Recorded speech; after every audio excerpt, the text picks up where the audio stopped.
School and কলেজের সকল শিক্ষার্থীকে অনলাইন পাঠদান কার্যক্রমে স্বাগত জানাচ্ছি। আমি প্রথমেই আমার পরিচয় দিচ্ছি। আমার নাম মোহাম্মদ জসিমউদ্দিন, সহকারী অধ্যাপক ব্যবস্থাপনা। বর্তমানে আমি এই প্রতিষ্ঠানের ভারপ্রাপ্ত অধ্যক্ষের দায়িত্ব পালন করছি। আমি আজকে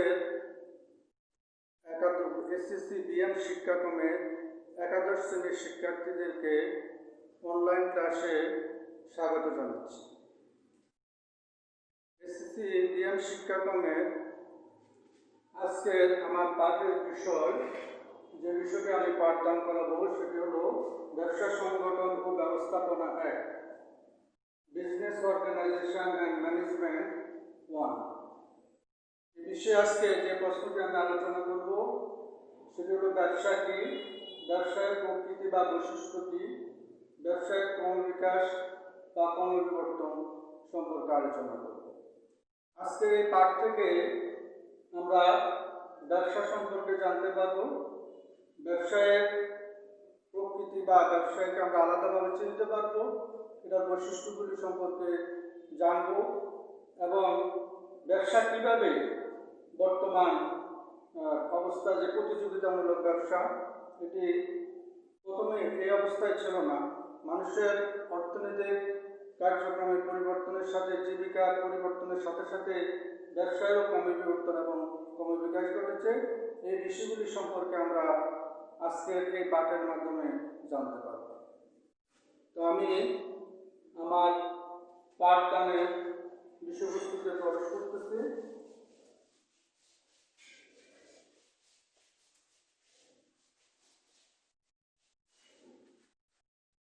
একাদশ শ্রেণীর সুপ্রিয় শিক্ষার্থীরা, আমি প্রথমেই ব্যবসা সম্পর্কে, ব্যবসা কি সে সম্পর্কে আলোচনা করতেছি।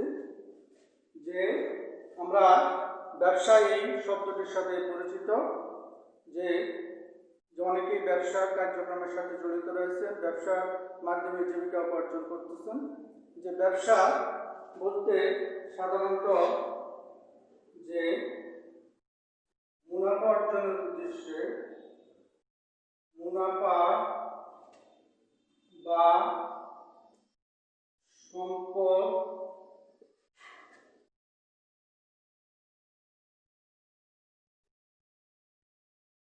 আহরণের উদ্দেশ্যে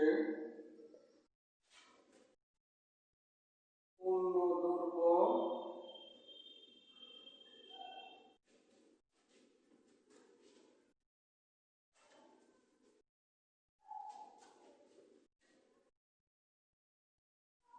সেবা কার্যাদি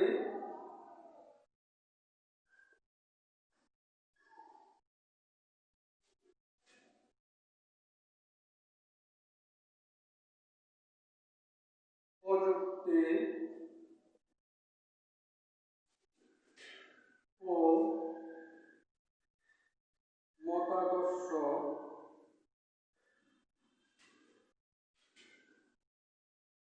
উৎপাদন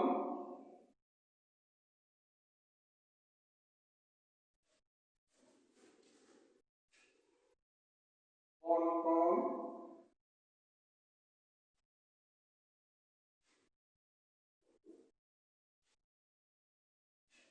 ও উৎপাদন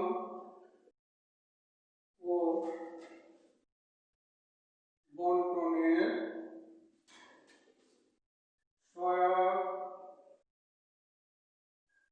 বৈধ অর্থনৈতিক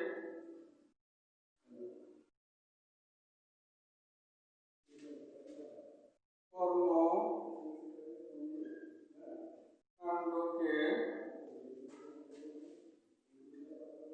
ব্যবসা বলে।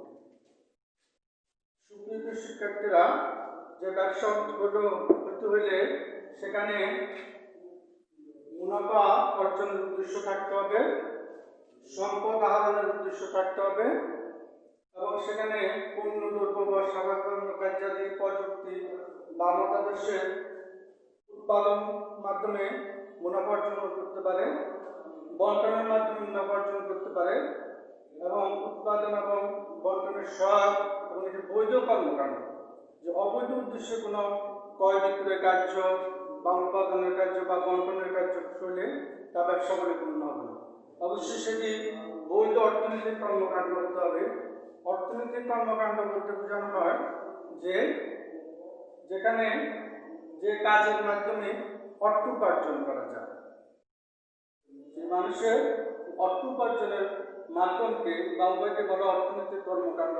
এই অর্থনৈতিক কর্মকাণ্ডকে ব্যবসা বলে। সুপ্রিয় শিক্ষার্থীরা, এবার আমি ব্যবসায়ের বৈশিষ্ট্য বা প্রকৃতি সম্পর্কে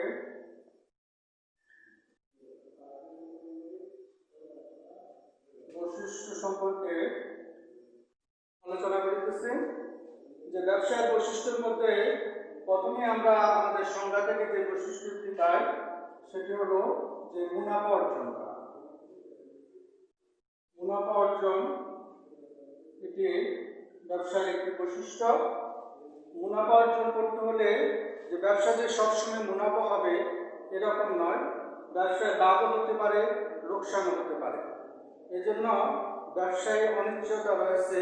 এই অনিশ্চয়তাকে বলা হয় অনিশ্চয়তা রয়েছে। এই অনিশ্চয়তার কারণে ব্যবসায় ঝুঁকি রয়েছে, আর ঝুঁকির পুরস্কার হলো মুনাফা। এই জন্য একজন ব্যবসায়ীকে যে এখানে ঝুঁকি গ্রহণ করতে হবে, একজন উদ্যোক্তাকে ঝুঁকি গ্রহণ ব্যবসার আরেকটি বৈশিষ্ট্য।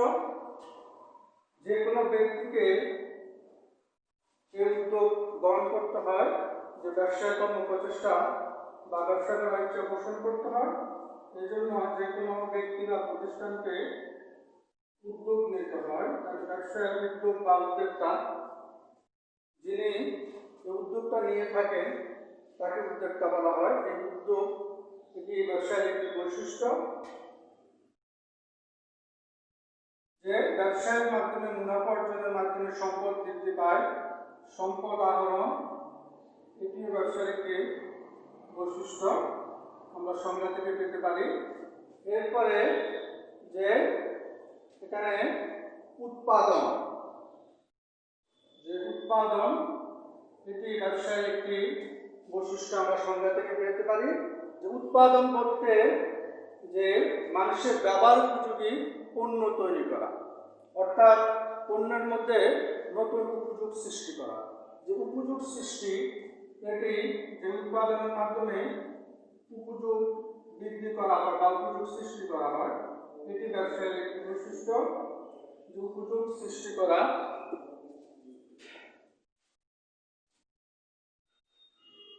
উপযোগ সৃষ্টি এটি একটি ব্যবসায়ের বৈশিষ্ট্য।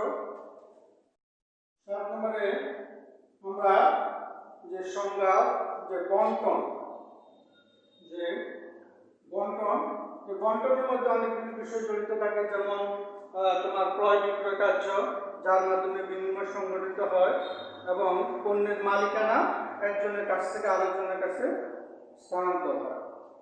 এই বন্টনের মধ্যে আরো অনেকগুলো বিষয় রয়েছে, যেমন পরিবহন, গুদামজাতকরণ, মৌখিকরণ, এই বিষয়গুলির মাধ্যমে যে বীমা করা, তারপর অর্থ সংস্থানের জন্য ব্যাংকিং ব্যবস্থা বা ব্যাংক, এগুলির মাধ্যমে কি হয় যে এই যে বন্টন, পণ্যকে ক্রেতা বা ভোক্তার কাছে, উৎপাদনকারী বা আমদানিকারকের কাছ থেকে ক্রেতা বা ভোক্তার কাছে সহজে পৌঁছানো যায়। তাহলে এরপরে আমরা যে ব্যবসায়ের বৈশিষ্ট্যের মধ্যে ব্যবসায়টি বৈধ হইতে হবে এবং এই বৈধ কর্মটি ব্যবসা অর্থ উপার্জনের উদ্দেশ্য থাকতে হবে। অর্থনৈতিক ব্যবসাটি অর্থনৈতিক কর্মকাণ্ড।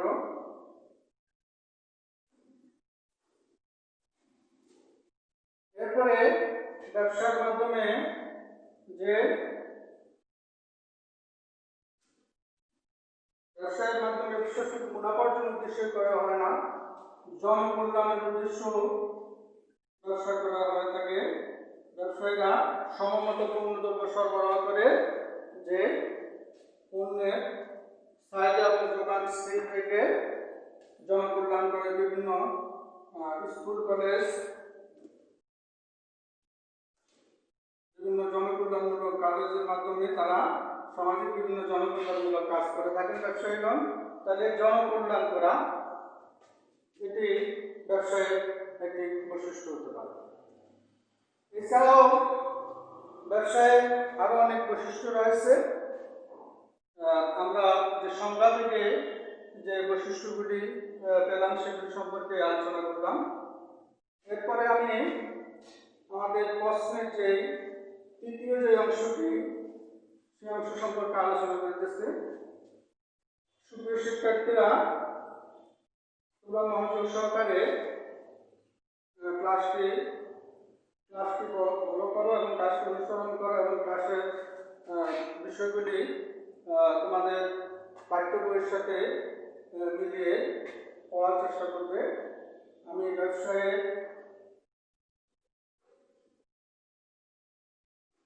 ক্রমবিকাশ সম্পর্কে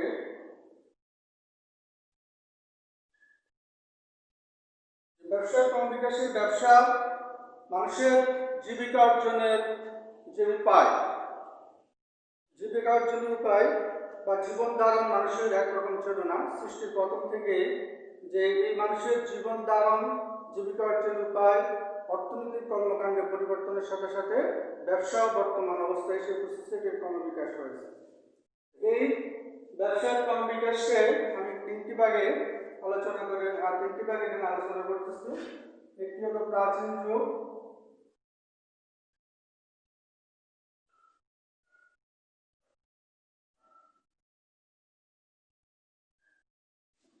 প্রাচীন যুগে মানুষ তাদের জীবন ধারণের জন্য যে মানুষ তার খাদ্যের সংস্থানের জন্য যে পশু শিকার,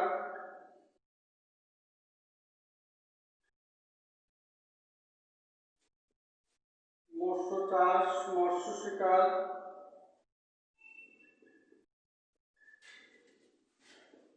ফলমূল আহরণ,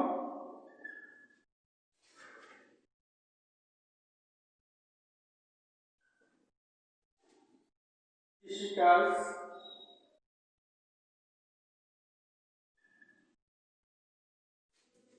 পরবর্তী সময়ে যে বিভিন্ন যে কেউ পশু শিকারের, কিছু মানুষ পশু শিকারের কাজ করত, কিছু মানুষ মাছ ধরার কাজ করত।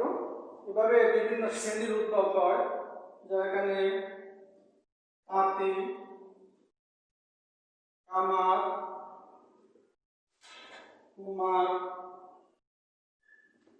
জেলে,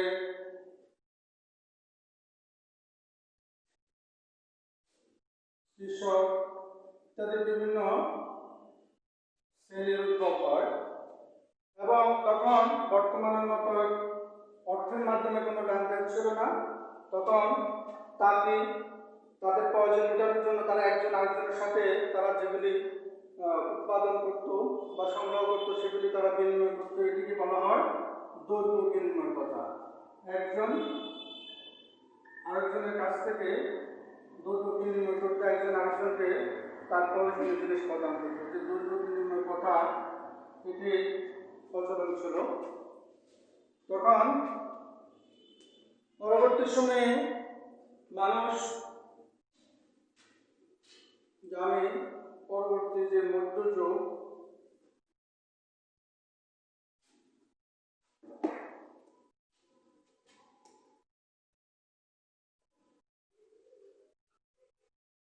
মধ্যযুগে যে দ্রব্য বিনিময়ের মাধ্যমে অনেকগুলি অসুবিধার কারণে এই দ্রব্য বিনিময় প্রথার পরিবর্তে মধ্যযুগে মানুষ পাথর, প্রাথমিক অবস্থার পাথর, মূল্যবান পাথর,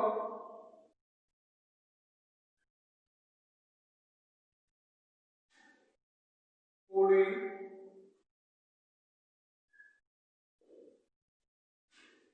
এগুলির মাধ্যমে তারা যে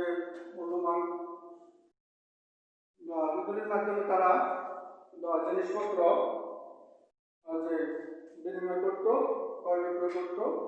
পরবর্তীতে যে দ্রব্য বিনিময় প্রথা, যে বিভিন্ন মুদ্রার প্রচলন হয়, যেমন স্বর্ণ মুদ্রা,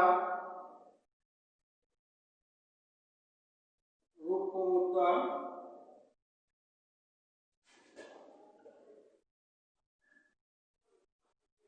ব্রোঞ্জের মুদ্রা,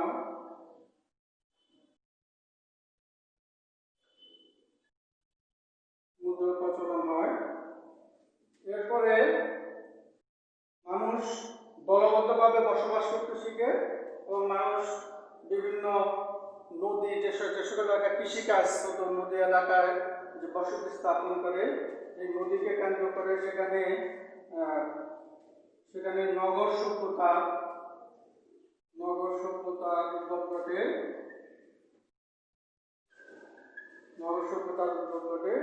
যে বিভিন্ন সভ্যতা, বিশ্বের সিন্ধু সভ্যতা, এরকম নগর সভ্যতার উদ্ভব ঘটে।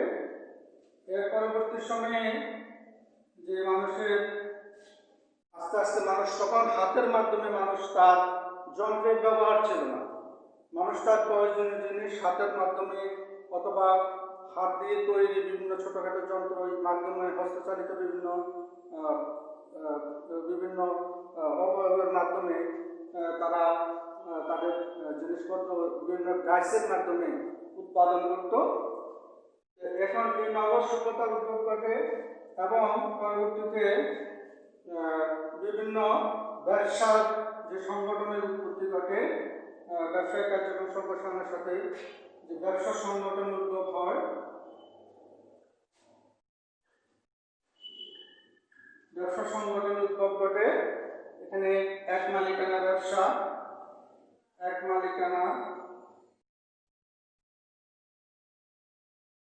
এবং এর পরবর্তী সময়ে অংশীদারি ব্যবসা গড়ে। সমাজে পুঁজিপতি শ্রেণীর উৎপত্তি হয়। পুঁজিপতি কিছু মানুষ অর্থ উপার্জনের মাধ্যমে পুঁজি সৃষ্টি হয়, পুঁজিপতি শ্রেণীর সৃষ্টি হয়, মহাজন শ্রেণীর সৃষ্টি হয়। এর পরবর্তী সময়ে এটি হলো এই যুগটি শিল্প বিপ্লবের আগ পর্যন্ত এই মধ্যযুগটি ধরা হয়ে থাকে। পরবর্তী সময়ে শিল্প বিপ্লবের পরে শিক্ষার্থীরা যে শিল্প বিপ্লবের মাধ্যমে, শিল্প বিপ্লব মানে যে মানুষ যন্ত্রের মাধ্যমে তখন উৎপাদন কার্যক্রম পরিচালিত হয়, মানুষের সংখ্যা বৃদ্ধি পায়, মানুষের পণ্য দ্রব্যের চাহিদা সৃষ্টি হয় এবং যন্ত্রের মাধ্যমে প্রচুর পরিমাণ উৎপাদন, প্রচুর পরিমাণে চাহিদাকে ক্রয় বিক্রয় সংগঠিত হয়। যখন যন্ত্রের মাধ্যমে মানুষ উৎপাদন শিখে, শিল্প বিপ্লবের যুগের সূচনা ঘটে। সেটিকে আমরা আধুনিক যুগ বলে থাকি।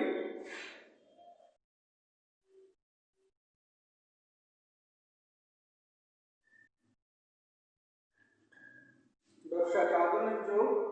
আধুনিক যুগে প্রথমে এখানে যে কাগজের মুদ্রার প্রচলন হয়, কাগজের মুদ্রার প্রচলন আমাদের দেশে টাকা, বিভিন্ন মুদ্রা, কোথাও ডলার, কাগজের মুদ্রার প্রচলন ঘটে এবং এখানে ব্যাপক উৎপাদন, ব্যাপকভাবে ব্যাপক উৎপাদন, ক্রয় বিক্রয় এগুলি সংগঠিত হয়। এই ব্যাপক উৎপাদন এবং বন্টনের সুবিধার্থে সেখানে যে বাণিজ্য ব্যবস্থা, যে পণ্য উৎপাদনকারীর কাছ থেকে ভোক্তার কাছে পৌঁছানোর জন্য বিভিন্ন বাণিজ্যের প্রচলন ঘটে এবং এখানে পরবর্তী সময়ে এক মালিকানা অংশীদারি ব্যবসার সাথে সাথে যে কোম্পানি ব্যবসা, যৌথ মূলধনী কোম্পানি, যে কোম্পানি ব্যবসার আবির্ভাব ঘটে বিভিন্ন ব্যবসায় জুট সৃষ্টি হয়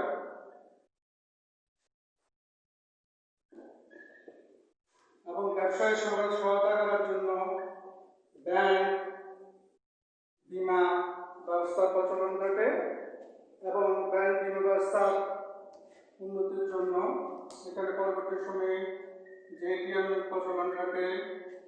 তারপরে বর্তমানে মোবাইল ব্যাংকিং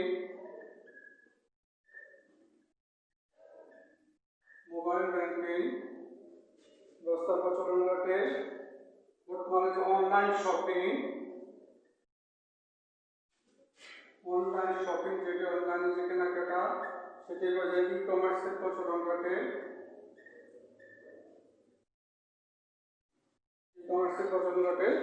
সুপ্রিয় শিক্ষার্থীরা, যে